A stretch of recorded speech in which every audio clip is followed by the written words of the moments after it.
எல்லாமே தலித் மக்களுக்கு எதிராக தான் இருக்கிறாங்க எல்லா காலத்திலயும்.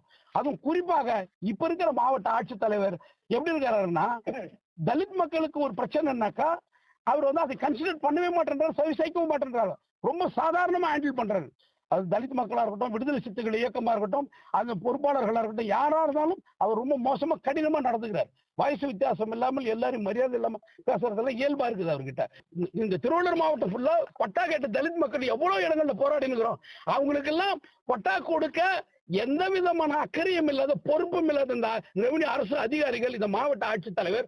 ஆனால் ஒரு தனியாருக்கு ஒரே நேரத்தில் 3 பட்டா கொடுக்குது அப்படின்னாக்கா, அப்ப இது எவ்வளவு முனைப்பு காட்டுது. அப்ப இதுக்கு பின்னால் என்ன நடக்குது அப்படின்ற கேள்வி எங்களுக்கு இருக்குது. தலித் மக்கள் நாங்கள் சும்மா இருக்க மாட்டோம், கடுமையான போராட்டங்களை நடத்துவோம், இந்த அதிகாரிகளை அம்பலப்படுத்துவோம். குறிப்பாக மாவட்ட ஆட்சித்தலைவர் தலித் மக்களுக்கு எதிரானவர். அவர் எப்பொழுதும் நில உடைமையாளர்களுக்கும் பணக்காரர்களுக்கும் அரசு யாரை சொல்லுகிறதோ அவர்களுக்கு ஆதரவாக தான் செயல்படுகிறார் என்பதை நாங்கள் அடையாளப்படுத்துவோம்.